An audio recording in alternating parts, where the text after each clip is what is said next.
Welcome back to Feelings and Other F Words, Season 2. I actually didn't think I would ever be saying those words because I didn't know what was going to happen after Season 1. I started Feelings and Other F Words kind of for fun, and it was just me speaking into the void. And then Vogue picked it up, and all of a sudden, it wasn't a matter of if we were going to do Season 2, it was a matter of when. So I spent the last couple of months really regrouping and really refocusing and refining down these F words. And I wanted to bring this season, I wanted to bring expert guests into the fold. I wanted us to dive deeper into some of the F words that we've talked about on like this tertiary level, but like really get into them and really kind of explore them. So that's what to expect, plus more. Plus more, who knows what's going to happen? We're just figuring this out as we go. My favorite F word is just to figure it all out.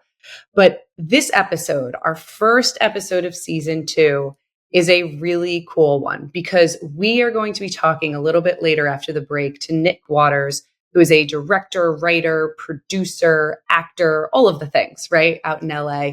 And he's doing some really cool work, especially with his new psychological thriller, where he's looking at the positive side or the misunderstood side of anxiety.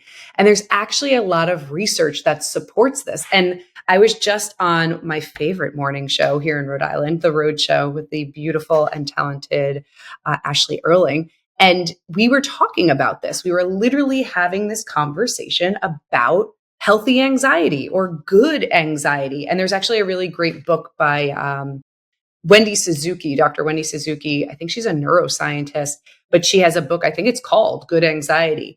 And this concept of good anxiety really stems from hardcore research. About 18% of the population has a clinical diagnosis of anxiety. Now, clinical diagnosis means it impacts your daily life. Like, it is not good anxiety. It is, in fact, bad anxiety. Like, you're crippled, you're not being able to do things, your anxiety is just keeping you in this prison of what if and decisions and overthinking. That's not what we're talking about. We're not talking about the clinical diagnosis. But what research does find is that probably hundreds of millions of people suffer from low-level, non-clinical anxiety. And everything that I can gather from this is just that anxiety has really shitty PR, right? There's just really bad press around anxiety. And the question that I have is, what if our preoccupation with avoiding anxiety is actually part of the problem? And this is something that I think we all need to ask ourselves, because it's not the feeling of anxiety that we need to try to get rid of. That's just not going to happen. When we look at anxiety, we need it. We need it from a fight or flight response. You need it to look both ways before you cross the street. It's actually the main gift in productivity.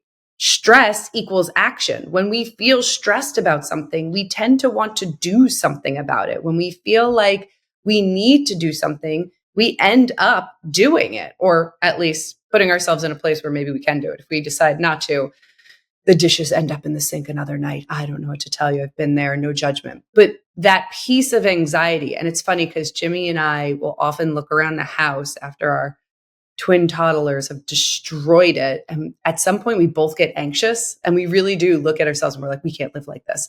And it's almost that anxiety, because that's what it is, that forces us to clean. And we like both aggressively clean, and neither one of us talk to each other. And it's just like a whole to do, but it gets stuff done.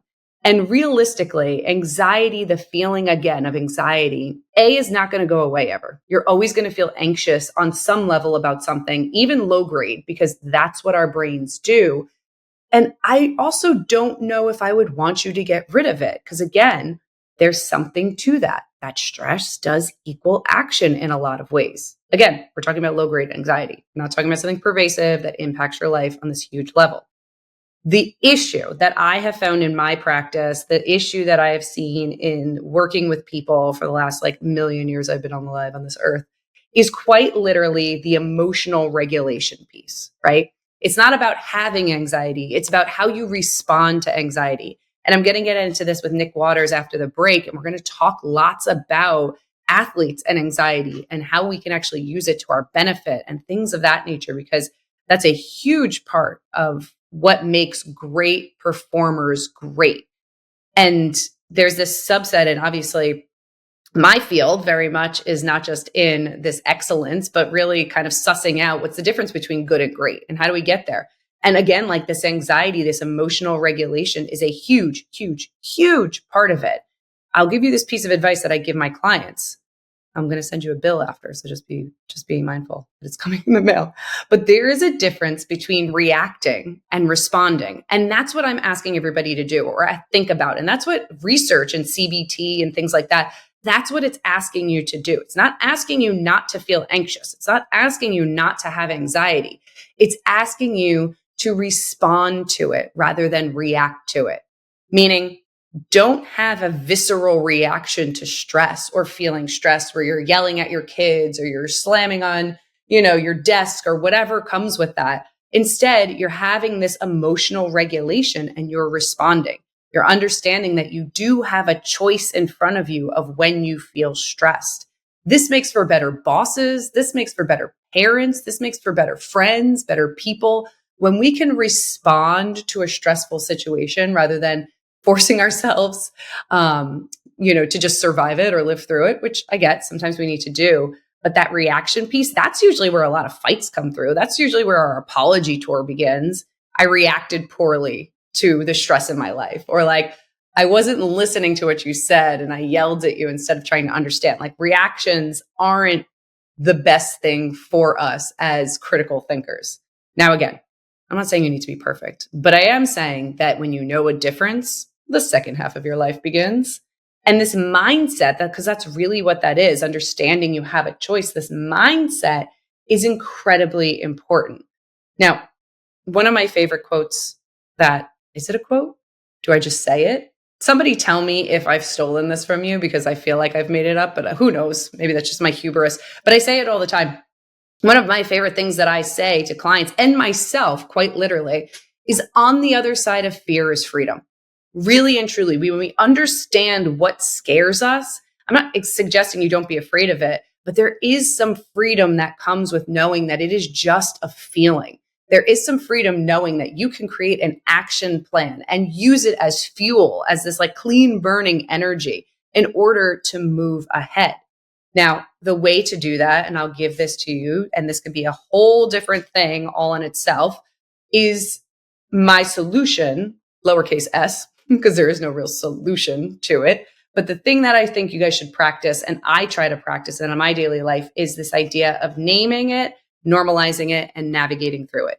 So when you're feeling a feeling of any kind, but especially one like anxiety, and it's Mental Health Awareness Month, so I'm glad we're having this talk. But when you can name exactly what you're feeling anxious about, when you can do that, that's the first step. Now, there's a difference, right? From saying, I feel overwhelmed versus I feel frustrated.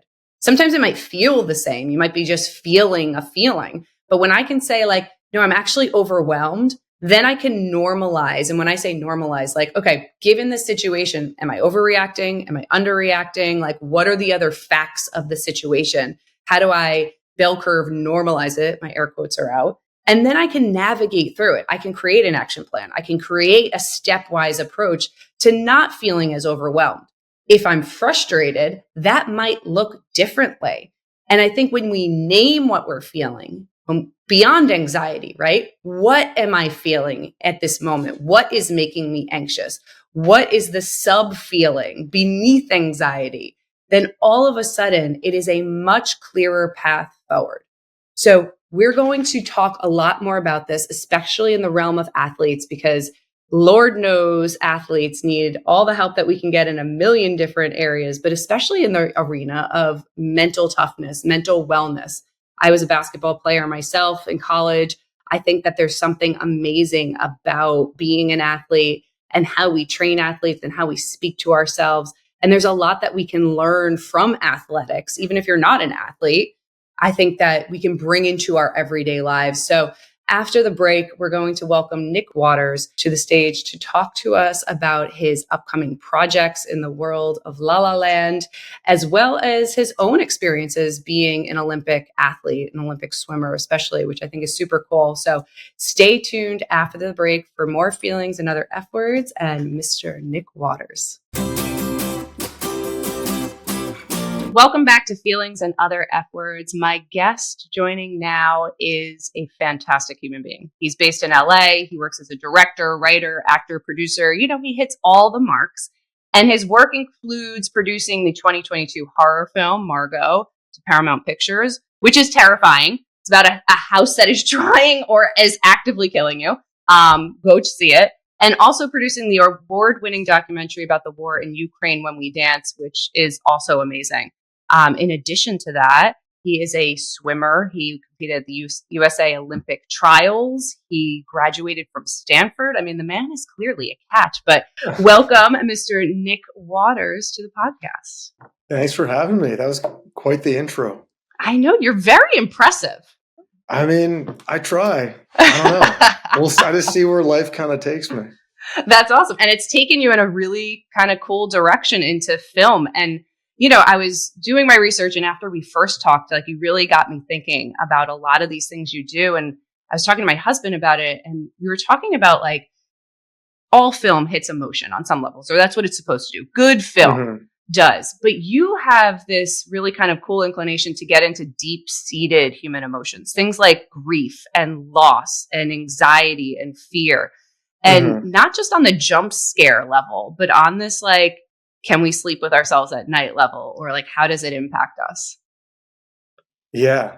Yeah. I've always thought that that's the most interesting thing that art can do in any medium, is really have like a reflection on yourself and like our deepest, not just fear, but our deepest kind of thoughts. And I guess now that you put it that way, I kind of look at the recent things that I've done, and they've all kind of had that kind of similar, like, deeper human psychological aspect to it. Like Margot, the horror movie, but an AI evil smart house. And that goes, a lot of that kind of implications of, like, as technology gets better and better, it's our human decision of how we're going to interact with it, and like what that can mean for our lives. And then When We Dance, the Ukraine documentary, a similar thing. Like, I didn't want to make that about what necessarily politics or like the kind of the two sides of this. I want to take more of a human approach to it. So about how the war has impacted people on like an individual and their families, and they're more of like a human spiritual level. So I think there's a kind of a similar through line through all the things that I'm interested in. Yeah. And I think that there's something to be said about, you know, obviously art imitates life and life imitates art. And I wonder too, and I want to get into, you know, what your kind of, your new movie, Worst Enemy, in a bit, but how do you kind of balance this line of like the visceral reaction to something like this for somebody, while also kind of taking into consideration, like, I have to be mindful that people are watching this and I'm not there to explain it all. Like, how is that as a writer, producer? Like, how do you manage that? Or how do you even like think about that? Yeah. Well, I've always, since I was a little kid, I've always been obsessed with movies, and the ones that I've always gravitated towards never hit the audience on the head too hard with what the subtext is or what the theme is trying to be of the film. I'm a big believer in making the audience think, not just spoon feeding. Hey, like, this is what you should be feeling right now. So I think more than any of my previous projects, this new one is the most, not ambiguous, but I would say in a lot of ways the most thought provoking of kind of what it all means and what it means for the main character, and also for everybody dealing with any kind of anxiety from athletics or anything else. Kind of how you individually handle it. Yeah. I don't know if that made any sense, but no, it made sense to me, at least. But let's bring it back. So Worst Enemy is about an athlete, an elite athlete, and it's a psychological thriller documentary, scripted documentary. And I love this idea because, again, I was an athlete and I work with elite athletes as clients. But I love this idea of addressing stigma in a way that you're describing. It doesn't hit you over the head, but it makes you think. And that's so important, because when you're dealing with elite anybody, they're not going to be want to hit over the head with anything. Yeah. So it's actually not a documentary. It's a scripted, I would call it a psychological thriller horror. All right. Even better. short narrative film. Yeah. So it's so the film is about an elite female swimmer the night before her big championship meet, whatever that would be, the Olympics, trials, nationals, whatever. And has she's not really performing at her best, and she just has a lot of anxiety going into the meet, and uh, there's all these external factors around her that are causing her to have this anxiety. It's just this coach who's being an asshole. The guy she's seeing, who's a lifeguard, he is not really respecting what she's trying to do before the meet. He's trying to kind of take her time and energy, and she also had this shoulder problem that she rehabbed, but it's still kind of in the back of her mind. So all these external things are causing her all this anxiety before her meet, where if she was just kind of living in a vacuum and didn't have these outside pressures on her, she can perform. She's trained, she's ready to perform at the highest level and do what she needs to do, which is often the case I've found just from my swimming background and just sports in general, is that we train so much and so specifically for certain events that our bodies, it's kind of like autopilot. Like when any swimmer is going to whatever kind of big meet, they've put the work in to do the time that they need to do. At that point, it's mostly just mental. It's just how can you handle all the different factors that are causing any kind of anxiety. And in this film, she is dealing with all that. And then also there's this kind of creepy entity of a person starts to stalk her in the pool and locker room that night she's trying to go.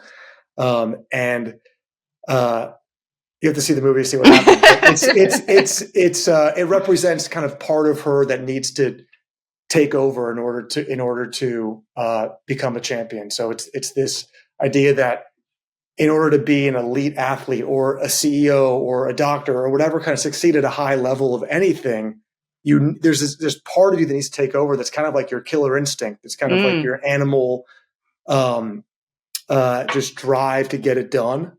And you have to kind of give into that and let that become the thing that's pushing you forward. That's kind of what the movies explore.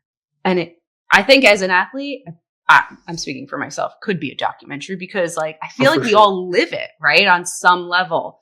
And you and I, when we first met and we had this really great conversation and we talked a lot about how you need anxiety. Like it's not a bad word. It's not a bad thing until it stops serving you.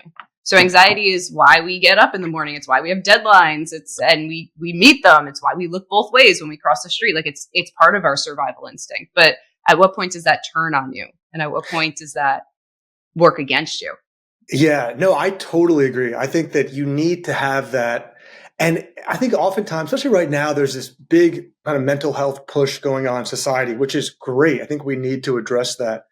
But I think it's not just like good or bad. I think there's shades of gray that, like you're saying, you can use your anxiety or your adrenaline or whatever to help you achieve what you're trying to get done.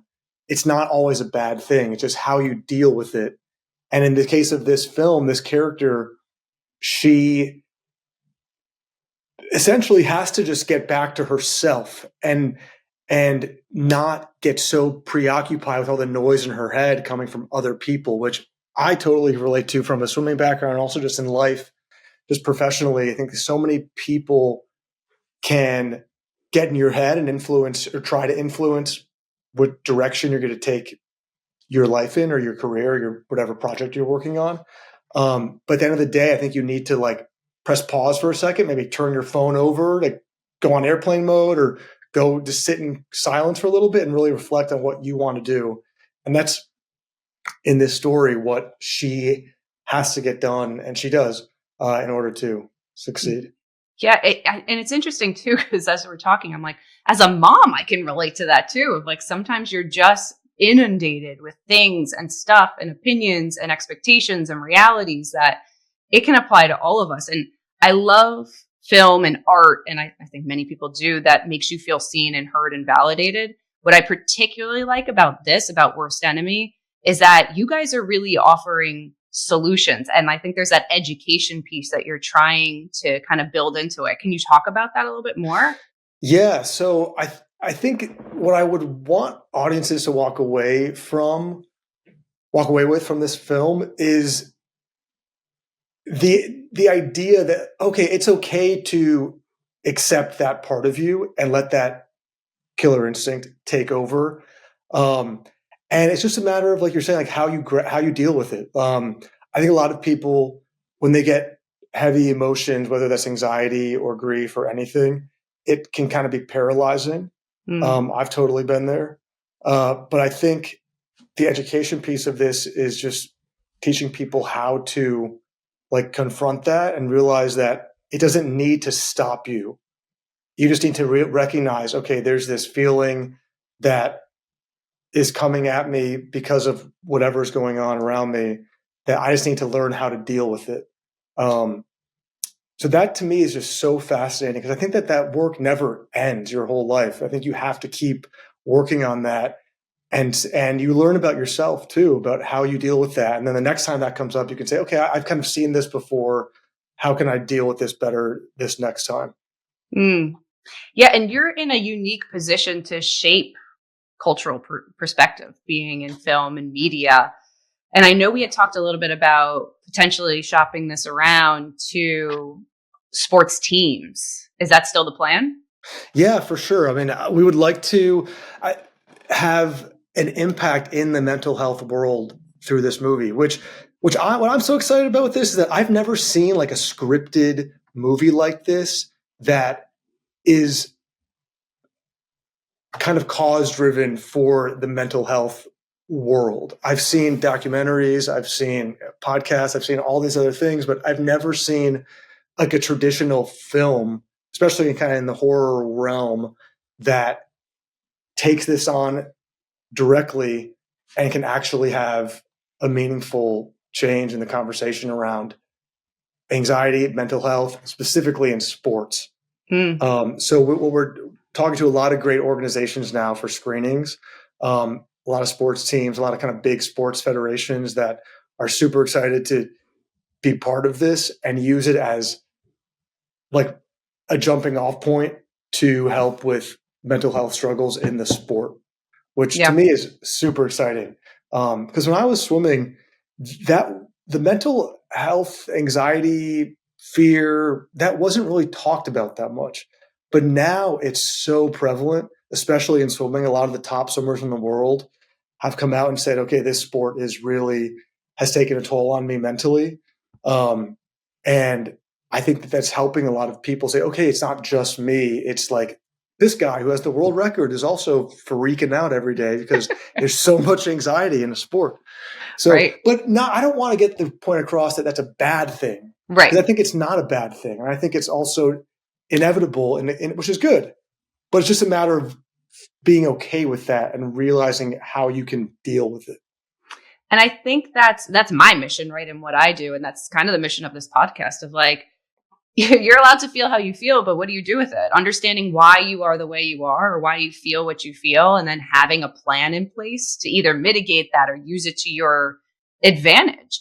I think that truly is what wellness is and what life is of just, okay, this is where we're at.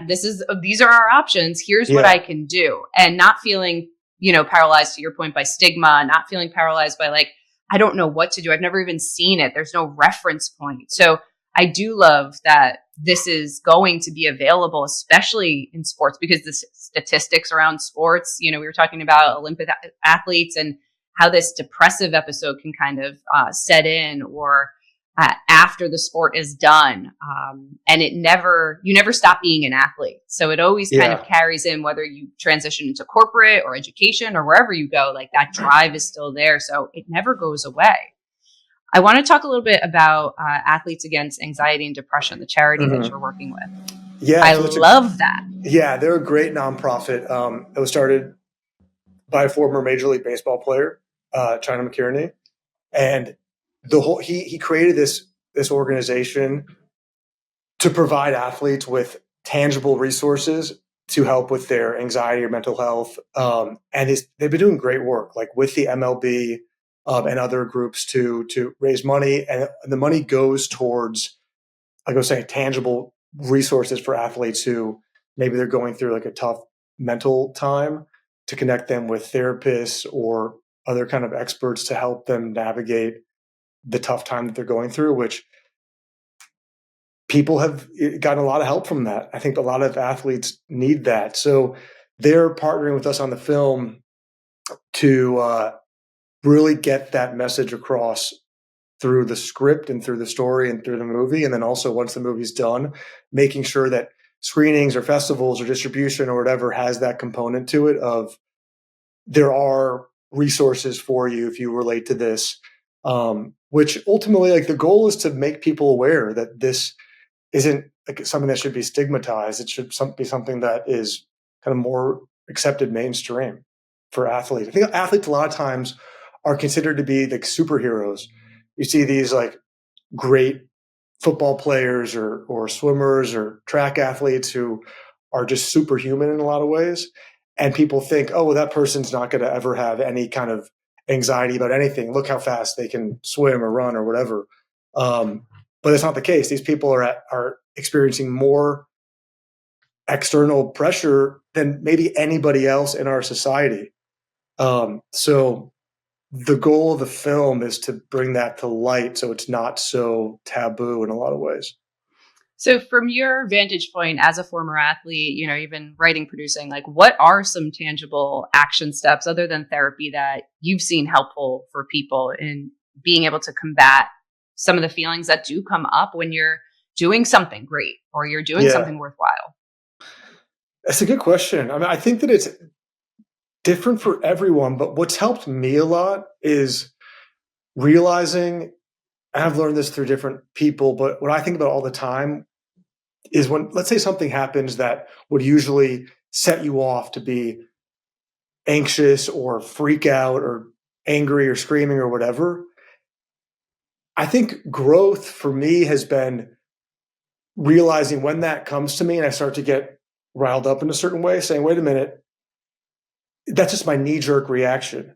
If you just give it a beat before you react, you're not going to freak out. You say, okay, well, this is something that we'll always have to figure out how to overcome that. So for me, what I constantly think about these days is reaction. And like, you don't have to always react to something, and your initial gut reaction isn't necessarily what you are as a person and how you think about the situation that's going on.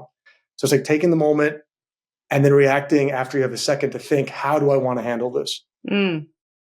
I think that is valuable advice, super valuable. You should be a therapist in your next role. Add it to the resume. Add it to the resume, yeah. But you're absolutely right. And a lot of the education I give people is there's a difference between responding versus reacting. Like when you respond, you have a choice. And knowing that in a moment when you feel a certain way, you have a choice, that is so powerful because that allows you to consolidate energy and put it into the place that you have chosen to put it into versus the anger, the isolation, whatever tends to happen. Yeah. I think that is very good advice. Yeah. I also think a lot about, I think this is kind of a little bit of a tangent, but I think that I feel like right now, a lot of people I know are just very anxious. I think there's a lot going on. Have you seen The World, sir? I've seen The World, and I don't like it at all. But I think that that's coming to fruition for a lot of people. And I think that a lot of it, too, is digital technology. I think it's so fast-paced. And I think that social media, I mean, everyone says this, but it's created this world where I think there's a couple things going on. I think that we are all expected to be so connected all the time. If we get an email, you're expected to respond to it. You're expected to respond to a text. It's like, well, maybe we don't have to move that fast. And maybe that's part of why so many people are so anxious, is that we're always communicating. And I think that social media, I've given this a lot of thought, and this isn't really so much about the film, but I think that social media has been great in a lot of ways, but it's also made us see so much of the world. We see so many different people and see what they're doing in this like catered, very filtered display of their lives, that people get anxious and feel like they're not doing as well as the next person because they had this picture of a very particular moment that seemed to be good. I think it goes back to just what I was saying earlier about like just getting back in touch with yourself. Like stop comparing yourself to other people who are also, by the way, just comparing themselves to other people too. Right. So yeah, I No. think that's a big cause of things going on right now. And I think it's an important point that you make because the research, the statistics on all of that are trending down. People's self-worth, their happiness, Yeah. especially in college stage students and younger children who don't have the actual capacity, especially on the younger side, to understand that it's not real, that it is Yeah. just a moment in time. Everybody's a producer at that moment. Everybody's writing a script and a narrative and showing you a short film or a lens in which they want you to see them. And I think that's dangerous. And I think the lack of trust that we have in media in general, right? Of just like what's true, what's not. Now you have Yeah. AI and how's this trying to kill you? And, like there's so much to be said about like, who do I trust? What do I Hmm. trust? Do I trust myself? Which I think, your film really also speaks to a lot of like, can I trust myself to get this done? And when your mind turns against you, or you're fighting another battle, or another person lurking in the shadows, it's just one Yeah. more thing to do. Totally. And I think so the documentary I made, When We Dance, Mm. on the war in Ukraine. So that movie, it features like a handful of the world's best professional ballroom dancers who are Ukrainian and Russian. And it just goes into their personal stories and how the war is affecting their families and their dancing careers. And there's one young woman who is interviewed. She's an amazing dancer. And she talks about what we're saying, that we don't know who to trust in media anymore. A lot of things get confusing because different media outlets have different incentives, really, to get a certain narrative across. And um, something that she said that I always think about is she says, kind of what I was saying earlier, like if you can just kind of put all that to the side for a second and like look at your immediate surroundings, look at your family, your loved ones, look at yourself, the answer will be there. The answer isn't going to be from this like massive overflow of information that's coming in on your phone. It's going to come from your immediate life. And that's a very similar thing to what is being said in Worst Enemy. It's this idea that if you can just turn back to yourself, uh, that will kind of set you free. And if you can get really in touch with like who you are, what you're trying to do, and get rid of all the noise. There's so much Mm. noise right now in the world from so much media and all these crazy things happening that I think it's made people kind of lose their mind a little bit. There's an overflow of information that if we Yeah. can just turn that off for a day, I think it's going to help a lot of people. Yeah. And I think you're bringing up a great point of simple. And simple is Yeah. never easy. But time and time again, you'll go to your doctor and they'll say diet and exercise. Like that's simple. It's not always easy to do, but it's simple. You start putting in, oh my God, this influencer said this, or this supplement will help with that, or what am I supposed to do? Like, but you need to find your simple and you need to dig Yes. into that. And it's work, right? It's not easy. And I think where people get the most caught up and confused, that the answer should be available to me because I can look it up in a Yeah. million different ways, and B, that it should be easy. Like working on yourself is not easy, but it could be simple. Yeah. I think that's kind of genius. I mean, it's simple is the key. What have you like, I feel, do you think it's different for different people, what simple is to them? Or like, what have you seen that's been kind of like the key to simplicity? That is a great question. I think Just it putting you on the spot. God, it depends on the person, but at the end of the day, if you don't know what you want, if you can't define what success means to you in a moment, from what I've seen, then I can't point you in a direction. I can't help you. So how could you help you? So a lot of Hmm. times I get people to the very first step, which is defining what it is they're looking for. What do you want? Hmm. And why do Yeah. you want it? And how then do we get that to you in a streamlined, tangible, I mean, realistically effective way? Yeah. So I would challenge people to define what success means. And I mean, so the question back to you is like, outside of box office, outside of money, like how do you define success for either this movie or your movies? Like how do you at the end Yeah. of the day define that in the It's a projects good you do? question. I mean, so that's something that I've kind of come to in the last maybe 2 years of like, because when I was a little, I always wanted to make movies since I was a little kid. It was always swimming and movies. Now we got a swimming movie, so that's kind of everything Done. in one. But as I've gotten more into like the Hollywood industry and kind of seeing how it all works and see like, I've realized there's a million ways to play this game. And it is kind of a game in a lot of ways of people making movies and TV shows. And I've learned for me that like the kind of the only thing that's going to make me happy is feeling like we've made a quality project. Mm. So I think a lot of people, I think there's different ways to do it. A lot of people making film and TV are chasing like volume. Like they want to make a lot of projects, and it's almost like you're hedging your bets. Like some, maybe not won't be as good, but maybe there's one that's going to be great and that'll make you money or whatever.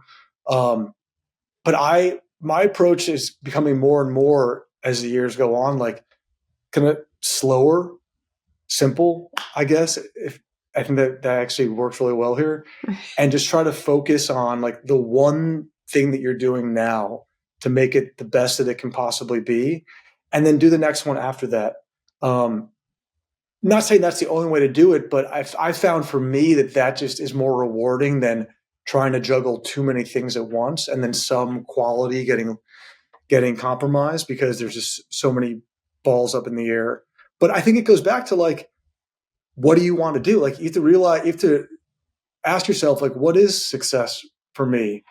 And something that I learned after starting to do this, was that that's a different answer for everybody. Like people want to, even just in the film world, like not everybody wants to do what I want to do. Most people don't want to do what I'm trying to do. And I think that's pretty cool that everyone's unique and can get satisfaction out of going about their career in different ways.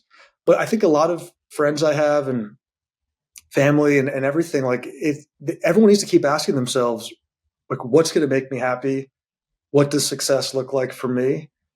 And then moving accordingly. But I think that's also tricky now, we're saying with social media, is that you see so much that I think our brains get kind of jumbled of like, okay, well, I want what that person has and that person has. And then it's almost this like ADD of like, when you have so much stimulus thrown at you, you get confused as to like what you should do or what you should want.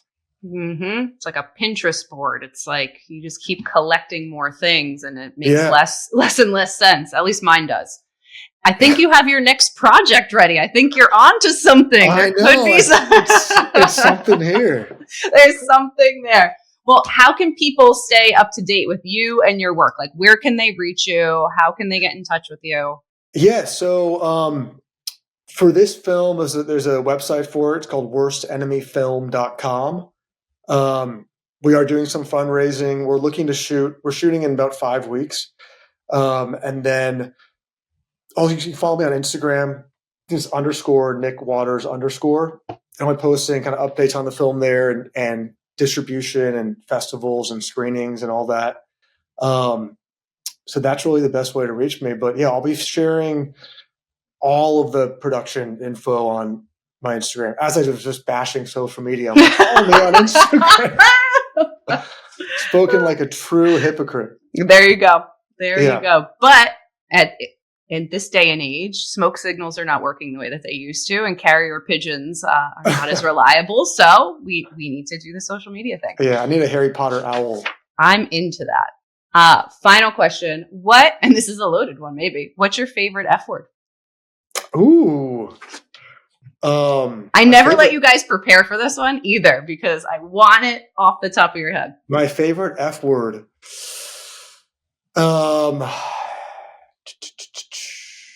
I mean, I'm just going to go with where my head went. I think fuck. All right. I think it's just a strong word. I think we could many different meanings. Mm-hmm. And I think that it can be powerful. I love it. So strong words. Yeah. Good for you. That's a good one to have. Yeah. All right, Nick, this was truly amazing. All wonderful, always spending time with you. For all of you out there, do not forget to check out Nick and his upcoming films and the films he has already out. They're absolutely amazing. Don't forget to like, follow, and subscribe on Apple Podcasts, Spotify, or wherever you get your podcasts.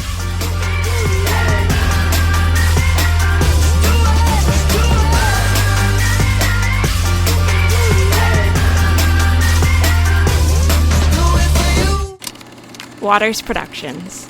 We capture the moment, so you capture the memory.